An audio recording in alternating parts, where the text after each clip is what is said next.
Breaking news Patancheru పారిశ్రామిక వాడలో భారీ అగ్ని ప్రమాదం జరిగింది. రూపా కెమికల్స్ పరిశ్రమలో భారీగా మంటలు ఎగిసిపడ్డాయి. ఫైర్ ఇంజన్లు ఘటనా స్థలానికి చేరుకొని మంటల్ని అదుపు చేస్తున్నాయి. 6 నెలలుగా పరిశ్రమను మూసించారు. ఈ అగ్ని ప్రమాదంతో కిలోమీటర్ల మేర పొగ కమ్ముకుంది.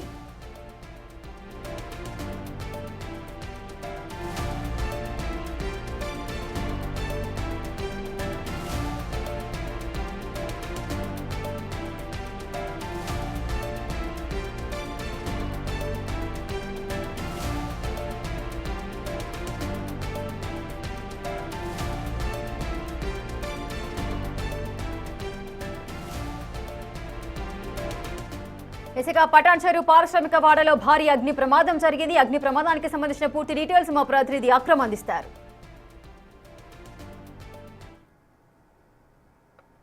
పటాన్చెరు పారిశ్రామిక వాడలోని రూపా కెమికల్ ఇండస్ట్రీలో భారీ అగ్ని ప్రమాదం సంభవించింది.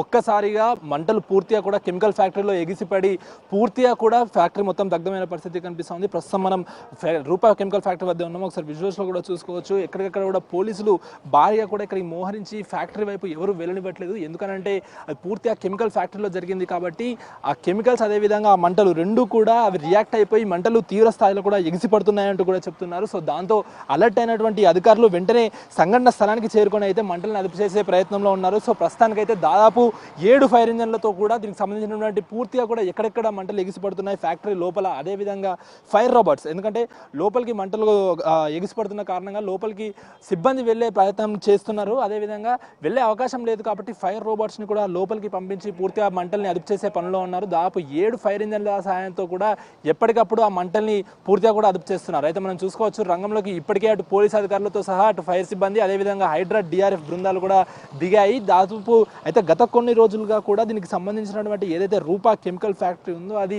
కొన్ని రోజులుగా కూడా మూసివేసి ఉన్నట్లు కూడా చెప్తున్నారు. సో దాంతో అదృష్టవశాత్తు లోపల ఎలాంటి కార్మికులు లేరు, కేవలం సెక్యూరిటీ సిబ్బంది మాత్రమే ఉంది. సో ప్రస్తుతానికైతే ఉన్న సమాచారం మేరకు సెక్యూరిటీ సిబ్బందికి ఎవరికి ఏమీ కాలేదంటూ అందరూ సురక్షితంగా ఉంటారు అంటూ కూడా చెప్తున్నారు. అయితే పాసమైలారంలో కూడా ఇదే విధంగా కెమికల్ ఫ్యాక్టరీ కూడా ఇలా అగ్ని ప్రమాదం సంబంధించి దాదాపు 10 మంది వరకు కూడా చనిపోయిన విషయం మనందరికీ తెలిసిందే. సో అంతటి ఆ భారీ అగ్ని ప్రమాదం, ఆ ప్రమాదం కూడా ఎవరు మరొకపొందే మరొకటి ఇలా జరగడం కూడా చాలా భయాందోళనకు గురవుతుందని చెప్పుకోవచ్చు. సో దాదాపుగా ఇది అయితే పటాన్చెరులో ఉన్నటువంటి పారిశ్రామిక వాడలో మొత్తంగా కూడా దాదాపు అన్నీ కూడా ఇక్కడ సంబంధించిన కెమికల్ ఫ్యాక్టరీస్ ఉన్నాయి. సో ఆ మంటలు ఎగిసిపడి వేరే ఫ్యాక్టరీకి అయితే చేరుకోకుండా కూడా అధికారులు అయితే అన్ని చర్యలు తీసుకుంటున్నారు. ముఖ్యంగా దాదాపు 200 మీటర్లు, సో ఎక్కడైతే అగ్ని ప్రమాదం సంభవించిందో అక్కడి నుంచి దాదాపు 200 మీటర్ల దూరంలో కూడా అందరినీ అటు మీడియానే కానీ అదేవిధంగా స్థానికులను ఎవరిని కూడా అలో చేయట్లేదు. ఎందుకంటే అటు క్లియర్ చేసినప్పటికీ అంటే ఎప్పటికప్పుడు మంటలను అదుపు చేసినప్పటికీ మళ్ళీ అటు చేస్తున్న సమయంలోనే మళ్ళీ మంటలు ఎగిసిపడడం, ఎందుకంటే ఆ కెమికల్ పూర్తిగా కూడా రియాక్ట్ అయిపోయి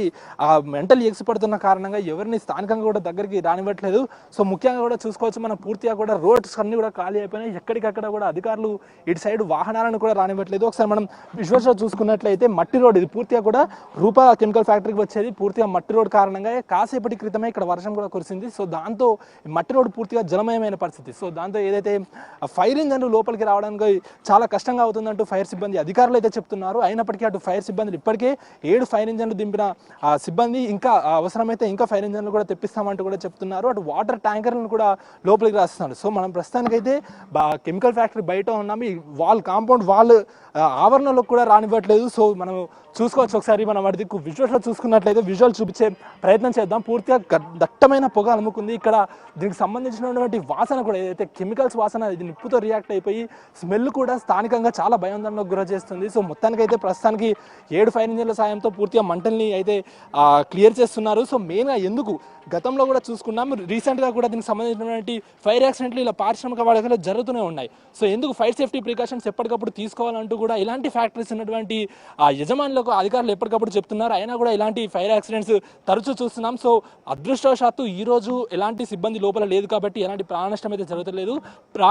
ప్రాథమికంగానైతే చూసుకున్నట్లయితే మనకు మెయిన్గా ఫైర్ సిబ్బంది అధికారులు ఈ ప్రమాదం జరగడానికి ప్రాథమికంగా ఆ షార్ట్ సర్క్యూటే కారణం అంటూ కూడా అంచనా వేస్తున్నారు. మరిన్ని వివరాలు కూడా దానికి సంబంధించినటువంటి ఇన్వెస్టిగేషన్ చేసి అసలు ఎక్కడ స్టార్ట్ అయింది ఏంటి, అసలు మానవ తప్పిదం ఏమైనా ఉందా లేకపోతే నిజంగా షార్ట్ సర్క్యూట్ అయిందా అని కూడా వాళ్ళు క్లారిటీ ఇస్తామంటూ కూడా ఫైర్ సిబ్బంది అధికారులు చెప్తున్నారు.